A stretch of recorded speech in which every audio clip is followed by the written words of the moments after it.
I spent 4 years at the School of Oriental and African Studies, London University, doing my first degree, and never once in all those years did I learn anything about any African civilization.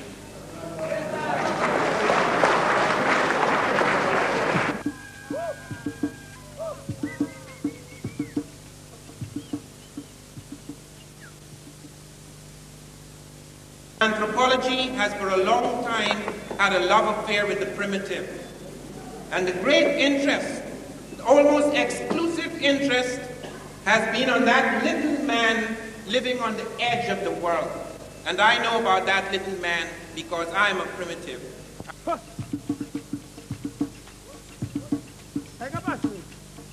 I spent nearly 14 years in the jungle, and not the jungles of Africa, the jungles of South America. I was born in Georgetown, but I spent a great part of my boyhood in the jungle. I lived therefore on the periphery of the South American civilization. I was 3/4 African and about 1/4 Makusi Indian. I could not for a moment think that to do an ethnography of the Makusi Indian, a little primitive tribe on the edge of the world, I would be giving any vision whatsoever of South American civilization. I little knew then that behind me lay Machu Picchu, a city carved out of sheer rock, calling for the engineering ingenuity unparalleled in Europe at the time. I little knew that the Makusi had cousins with the Mexicans, and I'm not talking about shrunken Mexico of today. I'm talking about Mexico when it was the center and core of Native American civilization. And Columbus himself never saw that Mexico. Columbus wandered on the edge or periphery of America. Columbus, in fact, never once set his foot on the American continent. Even within recent history, the recent recorded history of the world, of the Americas, of Africa, we are faced with massive delusions. And the object of this conference here, the mission of the scholars who have come to this conference, is to put an end, at least the beginning of an end, to this madness.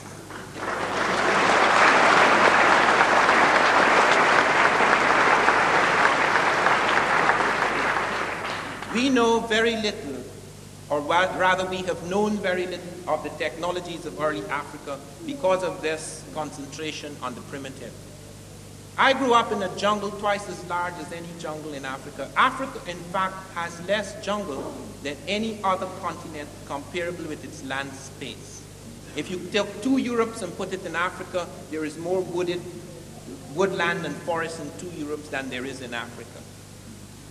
Our image of jungle springs from the fact that most anthropologists, at least in the past, it may be changing slightly now, and with these studies it will change even more rapidly. Most anthropologists have been satisfied to go looking for vanishing little tribes, utterly irrelevant, the Booga Booga and the Luga Booga.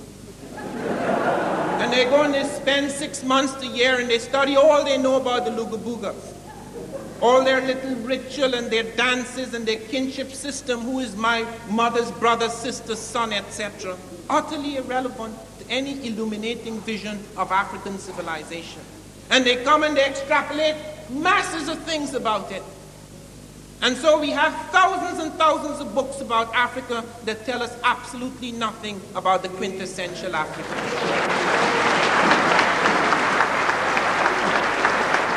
This has been the case for at least 5 centuries. It is only within the last 5 years that we have had discoveries that make us aware of what is happening in Africa. Only within the last few years, 5 to 15 years. Only a few men have come forward and have given us this vision. Because even many of our so-called African scholars are so Europeanized that they merely repeat and echo what they have been taught. And I'm not using the word Europeanized in a racial sense. I too, like Cheikh Anta Diop, can claim perhaps with even more justification, that I have not a racist streak in my being. I am saying this because it is true. And I'm saying it because I believe in what I call the Eurocentric and Afrocentric visions. It has nothing to do with color or skin. It's a state of mind. It's a state of consciousness. It is just a tragedy and a truth that most people who have Eurocentric consciousness happen to be white. But this is also true of a great many of our blacks. And I speak having traveled throughout the black world. A great many of our people have no conception whatsoever of where they come from, what is going on, and where they're going.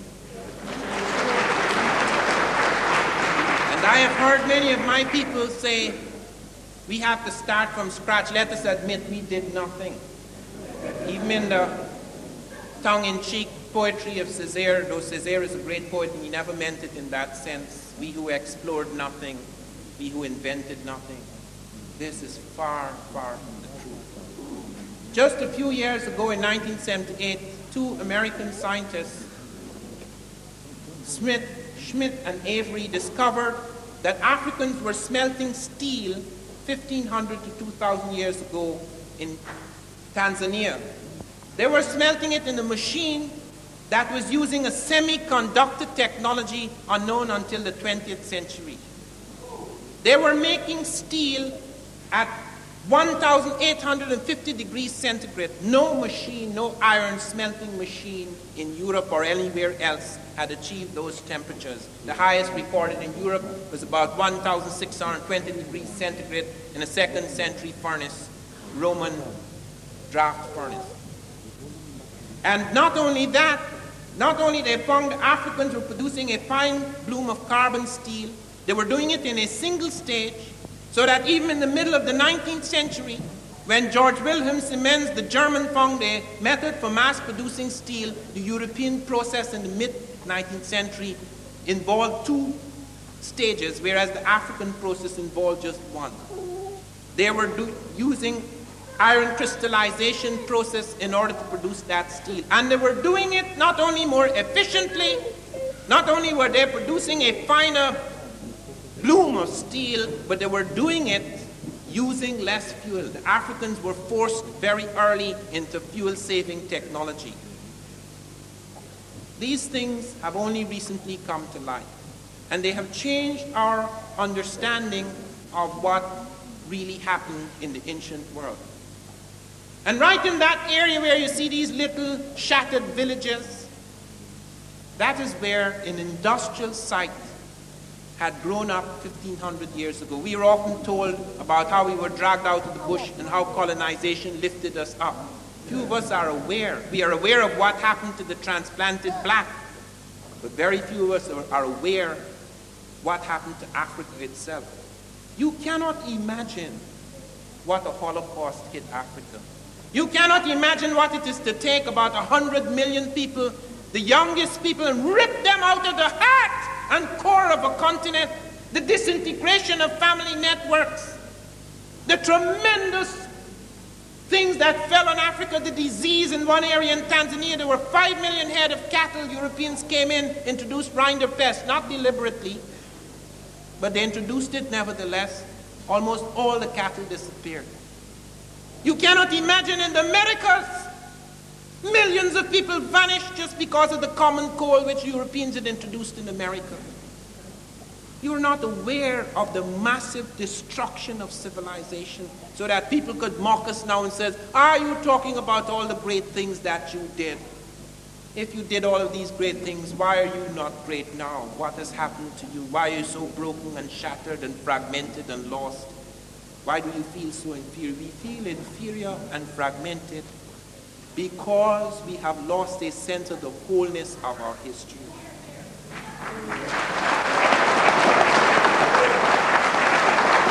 And make no mistake about it, while it may be very difficult or perhaps impossible to change in any revolutionary way our economic situation for a long time to come, we can change our consciousness, and through consciousness we can literally change the world. And that is why these are not just facts. We do not just come, as academics usually do, to give a new set of facts, because facts are not necessarily truth. Facts need to be breathed into. Facts have to have a quality, a vision. Because as I discovered when I began to study Native America, the prehistory of America closely, I found the people who had the most facts had the least truth. It has to do with a certain vision, a certain eye. Why did American scientists have to discover the steel-making machine? Why didn't the British discover it? They were there much longer. No. They assumed that the Africans had only achieved 1,250 degrees centigrade in their blast furnaces. How did they arrive at that scientific conclusion? Because that was roughly the lowest temperature at which you could smelt iron, and the Africans were the lowest people. And there was no question that they did smelt iron, so that was their centigrade. There was no proper scientific study of their machines. Nobody went and asked them. I know that. When I was in East Africa, I was sent out by the School of Oriental and African Studies, London University right here. I was sent to get a list of legal terms. They didn't expect me to produce a dictionary. They like this piecemeal nonsense. You go out and you do your little thing. Somebody goes out and studies hesitation phenomena. I met a girl doing a PhD in hesitation phenomena. I said, what is that? She says, you know when you're going to say something and you pause, you say or What do the Swahili say? That's our PhD. Concentration on irrelevancies, concentration on pettiness. That is why there emerges from that the image of petty African.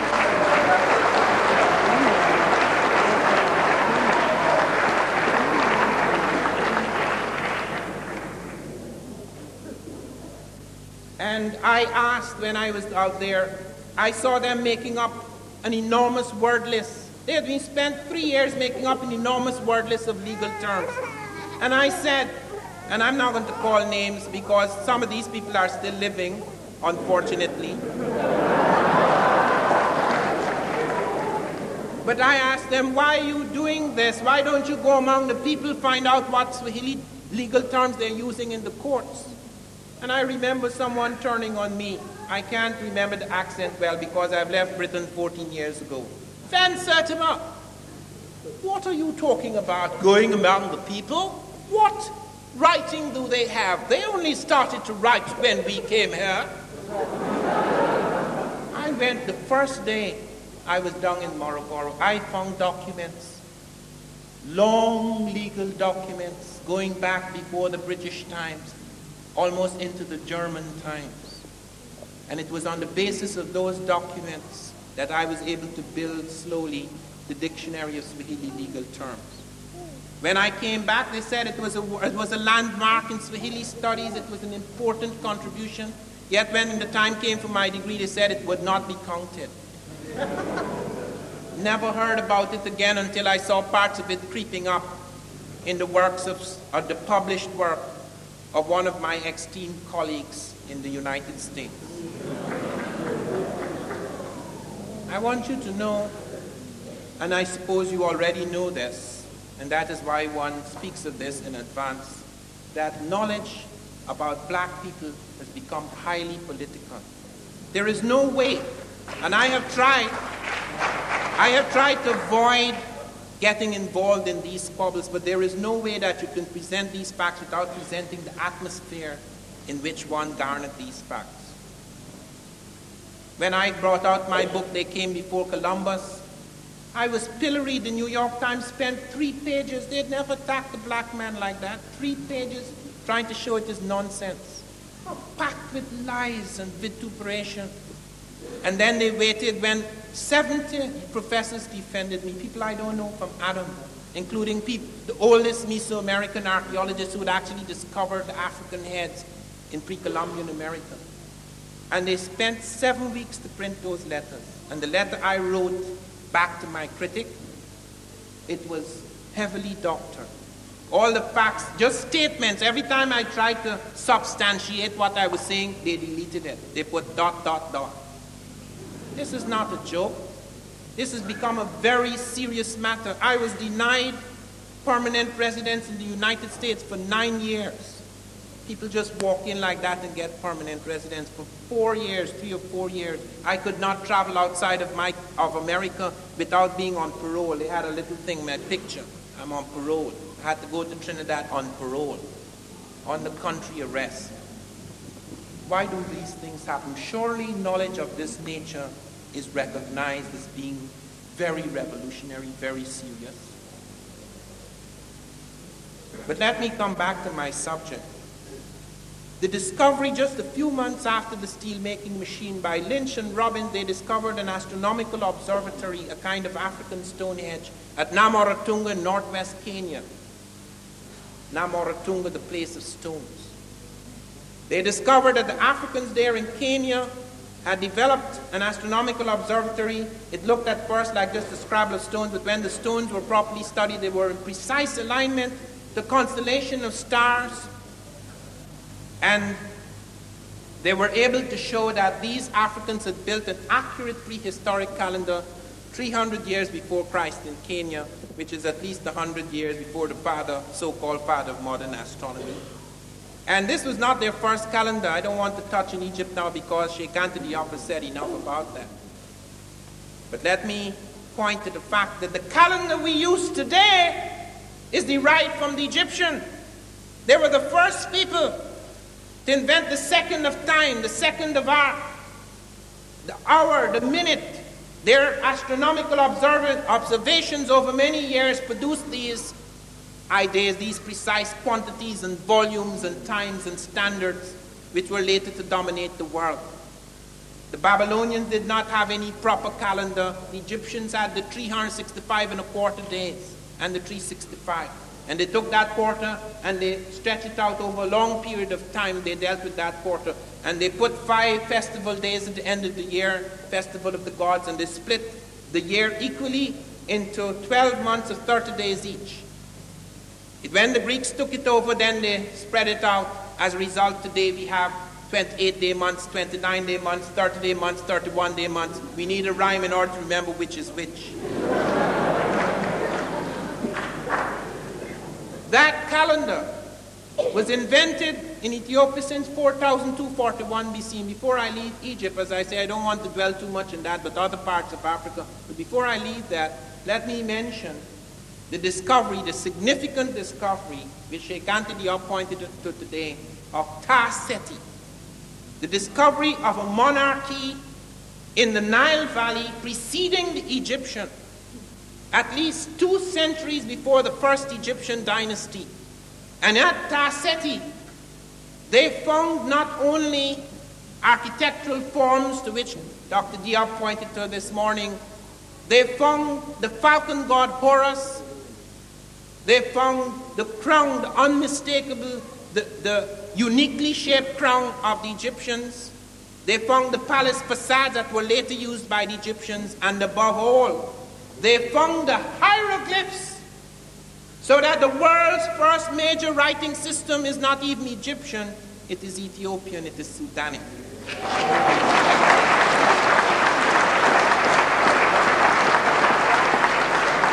There are so many evidences, apart from the question of what the Greeks said, who actually saw these Egyptians, apart from all the evidence that Sheikh Anta Diop has brought forward and others. There is evidence, the migration, the movement of agriculture. Every major plant in Egypt, at least half a dozen are found coming from the south. There's not a single plant that comes down to the south. This nonsense about civilization, that civilization in Egypt was created by Asiatics and Caucasoids, and then they brought the light of civilization down to the benighted black barbarians in the south.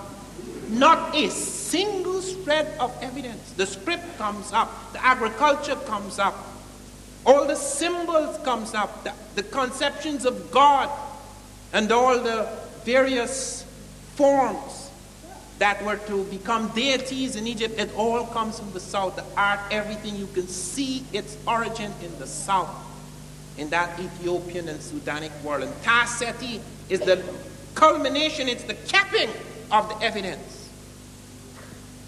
When we look at astronomy, as I was pointing to the calendars and the thing found at Namaratunga, they found something even more startling among the West Africans. In the 13th century AD, about 7 centuries ago, they found Africans were plotting an invisible star, Sirius B. Sirius A is a bright star we all see in the night sky. Sirius B is impossible to see with the naked eye. It is impossible to see it with the naked eye. It has a magnitude of about 8.5. And the Africans not only saw it, they plotted its orbit and trajectory right up to the end of the 20th century, up to the year 1990. And the diagram produced by our best astronomy today is identical with what they produced centuries ago. We only became aware of that star towards the end of the 19th century. And not only that, they intuited its mass. This is a white dwarf. It is an imploded star. It's not only impossible to see with the naked eye, it is the most sophisticated astronomy that has shown us that a star so imploded is much heavier than stars that appear 6 times brighter and larger. They came to that conclusion. They had plotted the spiral structure of the Milky Way. They had seen the Jupiter and Saturn, the rings and the moons thereof. They had worked all of that out. But particularly Sirius B.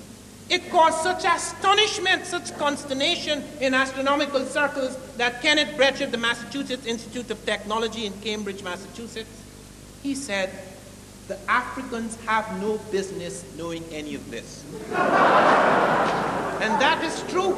The Africans, as we know them, as we have been learned to conceive of them, have no bloody business knowing anything. So that he has to check himself as to who he's talking about, because when we talk about the so-called traditional African, we are not talking about what lay at the core and heart of those shattered civilizations. If you want a modern example of what I mean, why all these discoveries are coming, but let me for a moment dwell on some new discoveries.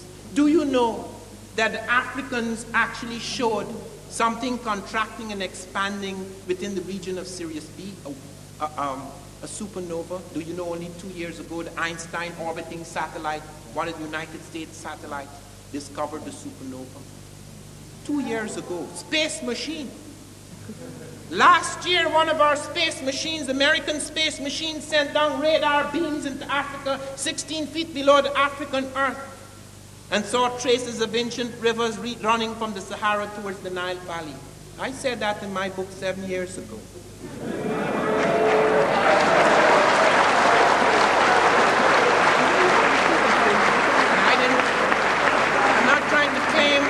I'm not trying to claim anything special about that, because a few anthropologists had said that too on the basis of migration evidence and other kinds of evidence, linguistic networks, etc. But now they can see it from outer space, above the prejudice.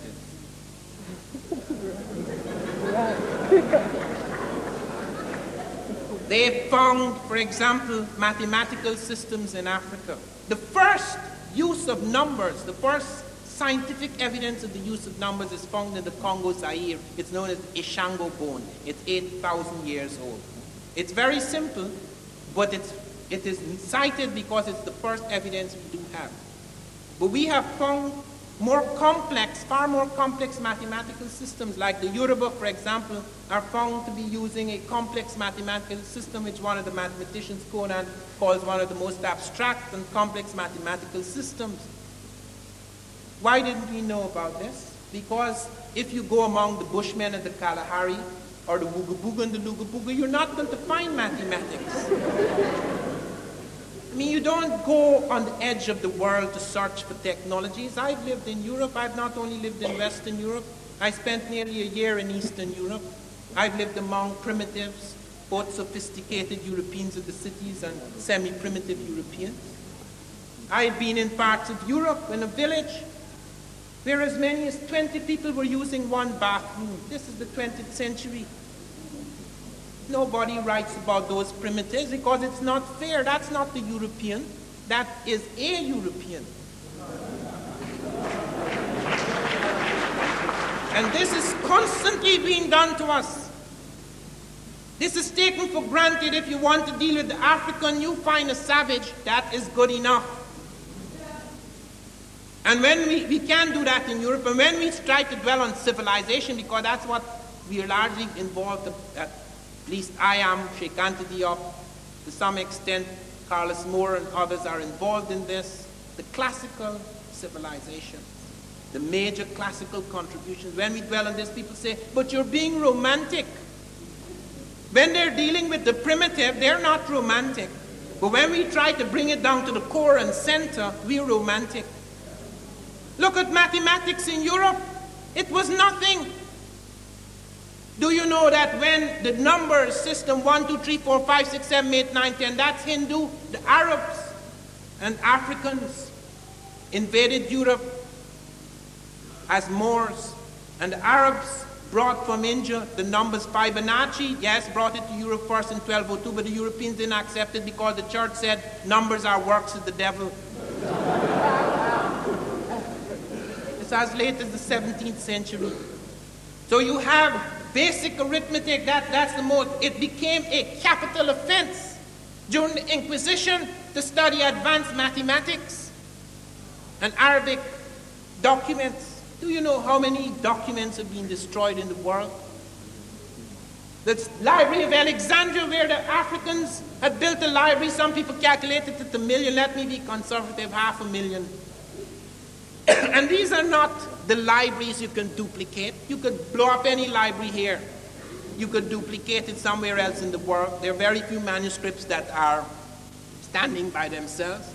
This was a time when a manuscript represented centuries of learning, where there were few duplicates or no duplicates at all destroyed.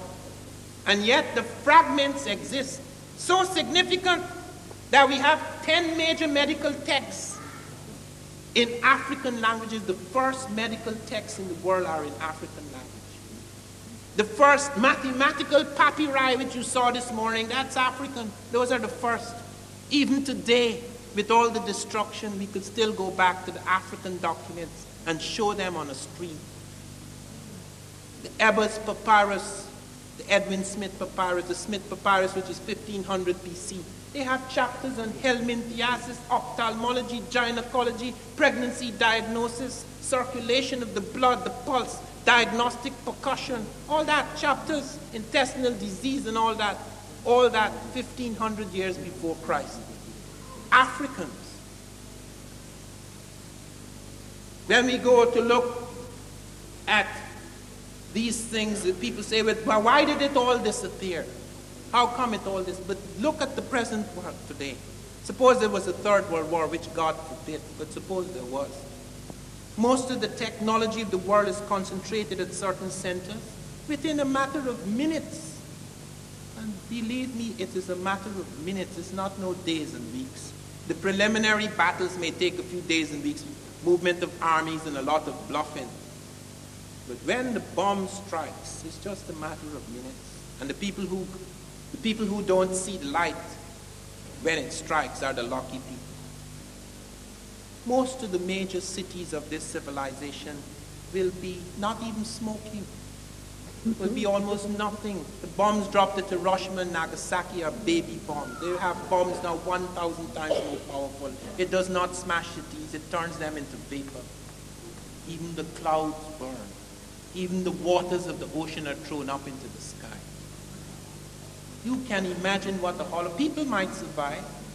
People might survive, but they will survive on the periphery, the edge of the world. That is the people we're going to look to centuries down the road and says, that was their level, that was the level of science in the 20th century.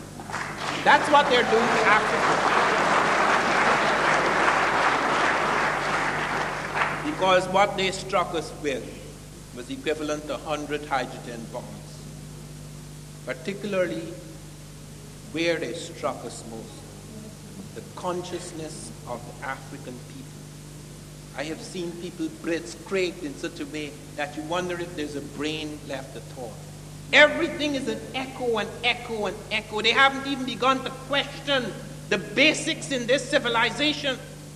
As Dr. Diop has shown, that a great deal of the Greek science, and we're not attacking the Greeks, because they had their own genius too, but the basis, all these things they claimed, you see, Hippocrates, taking sections out of the work of earlier Egyptian writers without giving any credit to them at all. Pythagoras, the Pythagorean theorem was worked out long ago. Pythagoras spent 7 years, some people say 22, in Egypt. And he comes back with all this, even medical theories, and brings it all back to Greece and all the claim. All the great European scholars went to Africa. Thales of Miletus, Democritus, Pythagoras, Eudoxus. There's a whole list of them walking into Africa, picking up things from astronomy, geometry, medicine, etc., and going back home and claiming it to be theirs. Father of this and father of that, when they're the children.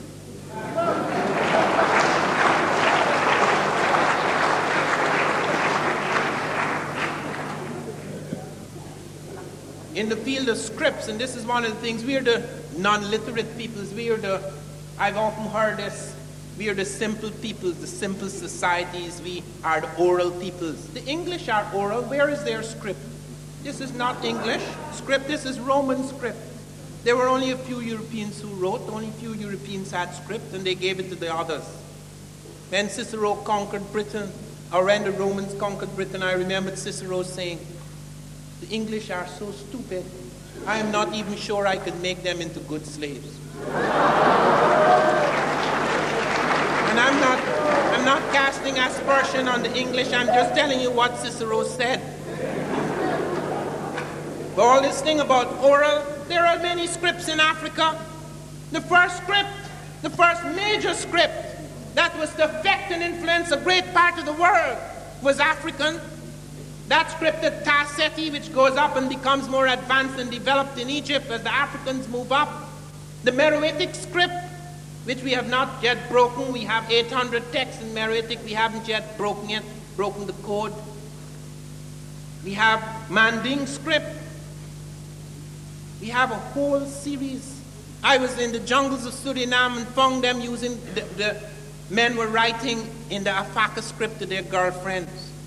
They came with it from Africa, the Afaka script. They were writing the Afaka script. The Akan script, they developed apart from, they had drum scripts.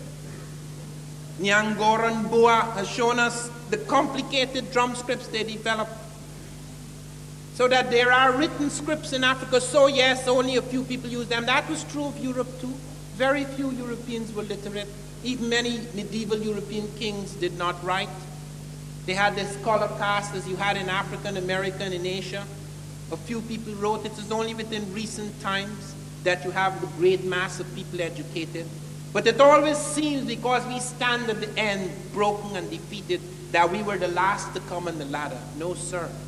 It's just the opposite. When you go and look at their medicine, I spoke in Atlanta to the Center for Disease Control. Africans had aspirin before us. They were using Salix capensis, which is salicylic acid, the main active ingredient in aspirin. They were using tetracycline 14 centuries ago in Nubia. They found the yellow-green flash of tetracycline in Nubian bones 14 centuries ago. They only started using that antibiotic in America in the 1950s. They pioneered in several operations. They pioneered in the cesarean operation. Dr. Finch has written a fine thing on the cesarean. At the time when that operation was experimental in Europe, people like Dr. Felkin went into Africa and observed the Banyoro surgeons performing the cesarean, and the mother was hale and hearty after 4 or 5 days. No woman survived the cesarean in Europe in the 1870s. None. No woman survived. And they observed the operation, the way they stitched, the way they opened the belly, the kind of instruments they used. They observed they were using one of the instruments, the cautery iron, with such fantastic skill. It was very minor tissue damage. It caused great ruptures in the European hospitals. They found that Africans were using both anesthetics and antiseptics in their operating theaters at that time, when in Europe, Listed only introduced antiseptics 2 years earlier than the witness of this operation, which the witness said must have been going on for quite a while because the Africans were performing with routine skill what was then experimental surgery in Europe. In the 13th century, they were performing eye cataract surgery in Guinea. But when we learn about African medicine, they go to the quacks because it's exotic and primitive and nice. So you go and you picture the quack. That's why the camera lies. You take the camera out, the camera is not supposed to lie, and you concentrate on the edge of a world. You pick out the quack and you listen to everything he says, all his little magic and his nonsense. He says, well, that's African medicine. You don't deal with the scientific superstructure of that medicine. If I wanted to do that to American medicine, boy, are there quacks out there. I am terrified of getting sick because I'm sure my sickness would be fatal. I have never been diagnosed correctly. As soon as I go to the diagnosis so that I could guess the worst possible scenario so I could fight against it. So when you look at medical science, you see, for example, one of the innovations that Africans were the first to use drugs to deal with hypertension and certain forms of psychotic disorder. Even one of their medicines, reserpine, comes out of the African medicine chest. They have a vast herbal pharmacology. We are only now beginning to study this and see the scientific knowledge the Africans had of plants. And when we talk about plants, they were the first in the agricultural field. Recently, there's been a big discovery which has been disputed, where they found that Wadi Kubania and Wadi Tushka in Egypt and Nubia, the earliest cultivation of cereal, wheat and barley, etc., and this was dated about 18,000 years ago, about 7,000 years before any other civilization. It has now been down-dated. They said they made a mistake.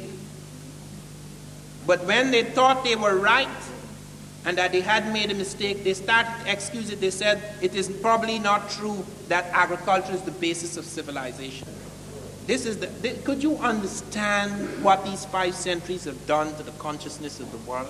That even when things are found, even when they're there, you cannot understand. Do you know how they explain the Dogon finding Sirius B?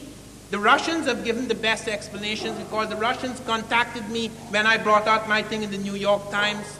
I got a letter from Sanarov, academician Sanarov, from one of the Soviet science cities in Asia, saying that the Russians had been working on Bering Strait migrations and other migrations from the Pacific area. They'd never heard of Atlantic migrations before. They were very interested in my research. And in the communication, I asked them about what they had been doing in Egypt, what discoveries had been made on the NASA because Sadat had kicked them out. And they pointed out that Volosimo, one of their scientists, had found perfectly ground spherical crystal lenses in ancient Africa, and that the Africans had telescopes. But they didn't even bother to think that Africans had telescopes. They said that perhaps,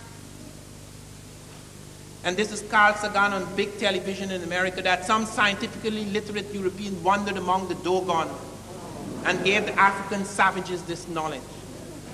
And that later on, when anthropologists came to study them, they merely vomited it up. The anthropologists who studied the Dogon, Marcel Griot and Germain Dieterlen, Griot spent 16 years among the Dogon before they started to talk about that part of the heavens. A long time to vomit. And no one at that time, before or after, until very recent times, knew what the Dogon had found. That there was an elliptical orbit of 50 years around Sirius A and an orbit of 1 year on its own axis. We only found the flashing and darkening of the supernova 2 years ago. We have not yet found, and we may not discover this until next year when we send up our latest space telescope. We will not be able to verify what the African said about the 1 year orbit on its own axis. Yet the European gave it to him in the 1920s or 30s. Let me shift from the African world now and touch on something in closing that I have had intimate acquaintance with. I have been one of the few blacks who was sent by the National Aeronautics and Space Administration to witness the launching of the first black American into space, Bluford. That was done in recognition of the work I had done at NASA on blacks in space science. One of the things I discovered is that not only African science is little known, but even modern science, the contribution of blacks to modern science is little known. Look at this electric light. It is true that Edison pioneered in the electric light, but Edison could only keep the light burning for about 16 hours. The man who provided the carbon filament that made light universal and practical was a black American, Louis Latimer. He literally lit London and New York. He actually supervised the lighting. He wrote the first book on incandescent electric lighting. We don't know nothing about him. A man who was to transform the economies of Britain and France in the sugar industry, the man who invented the sugar machine, which on the principle which we use today in taking those sugar crystals, taking the cane juice and transform them into sugar crystals, is a black West Indian, Jan Matsalaga. The first man to mass produce shoes in the world. They used to take a long time to produce a shoe by hand. The first shoe making machine, mass production of shoes, it was called the niggerhead machine, after its inventor, a black West Indian. Well, African. I'm just putting him back in there.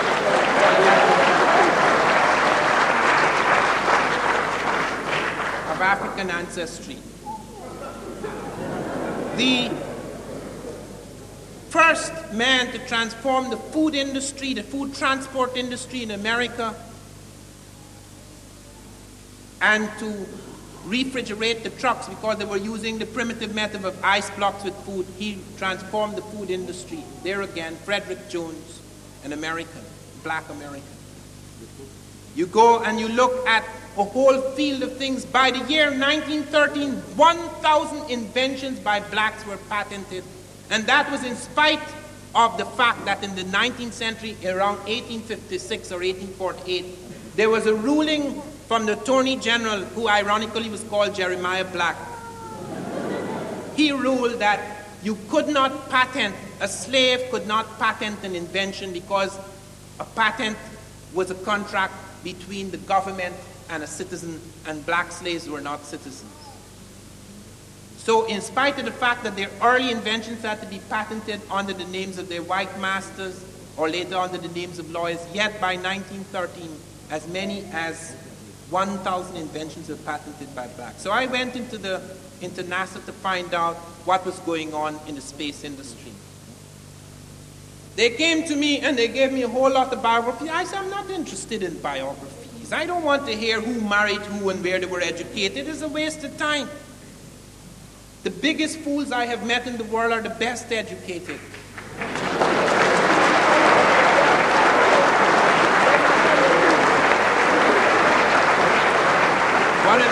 One of the things that I am most grateful for is that in spite of the fact I've been heavily miseducated for many years, I broke from it because at the root I was not a normal person. I grew up in the bush. I was not part of this civilization. From the time I came out and I looked in the city, I didn't like city people. I can adjust to them now. But there's that inherent distrust, because I found that people who had learned things from books, written in a certain way for centuries without much change, just echoing the lies of the past, knew very little about what was and what wasn't. I therefore depended on my instinct, which I tried to kill for many years, but it kept haunting me until it broke through the shell. That was responsible for my survival. The constant doubt that springs from the fact that it is impossible to totally suppress the soul of man.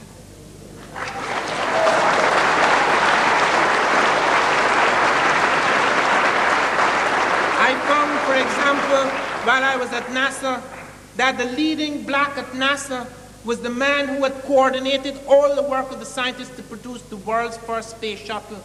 The man who was responsible, who was the director of the Dryden Flight research center who coordinated all the work of the scientists to push up that first space shuttle was a black man. His name, hold on a minute, is Major Gilham IV. Major Gilham IV. The leading technical astronaut whom I had a chance to sit and talk with the day before the launch at Cape Kennedy, Colonel Gregory, Frederick Gregory. He's the leading technical astronaut. He's one of the 3 men who were sent up to check out the space shuttle before it goes up. He was the man who was selected to redesign the cockpit, the brain of the space shuttle. He redesigned 5 of the cockpits because the first one was screwed up. He was responsible. I have a picture of him sitting blind in the middle of an aeroplane, blind, landing it on the point of a pin. He's responsible for introducing one of the most important new safety devices in airplanes, which will become common in the 1990s, the micro-instrumentation landing system, whereby whether the pilot is blind, dead, or drunk, that plane is going to land at the point of a pin.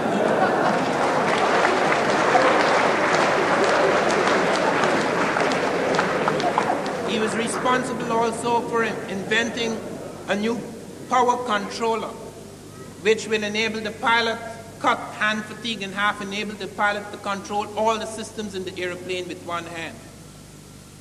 And you find also the toilets, even the space toilets are designed by a black.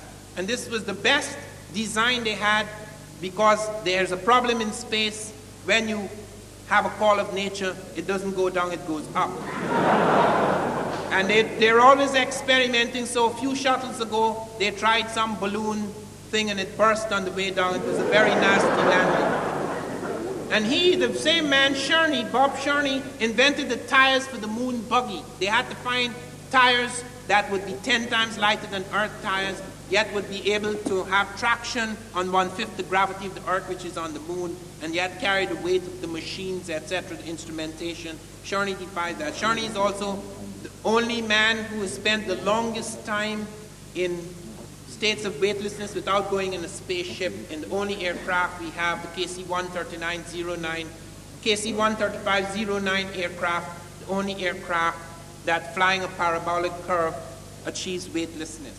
And it achieves weightlessness for about 1 minute. It's known as the vomit comet, because when it spins, everything you have inside of you, unless your train, comes out. And the leading researchers in hypersonic research, for example, the leading researchers is a black woman. She's the one who solved the sonic boom. Dr. Christine Darden has solved the sonic boom problem, which will enable us to fly several times the speed of sound at the Whisper in the 1990s. I met her also at Cape Kennedy. The 2 leading black researchers, and the leading researchers in space medicine are 2 black women, one an Afro-Hispanic, Dr. Cowens, and one Dr. Long, who've invented a device which enables you to exercise your involuntary systems, that you can change your heart rate like the yogi. It's like a quantification of yoga. You could change your heart rate and your blood pressure. These things will be spin-offs which will affect the general populace later. These things are necessary in space because we find tremendous problems emerging in space. You go up in space and you find lots of the fluids in your lower system collect, because you can't, it's not like one of those great spaceships you see in the space movies. You can't go running about jogging in the morning, but you have to exercise. You have to keep in extreme fitness because you're operating in zero gravity. And they have done tremendous work in space medicine which will make a tremendous amount of difference to this.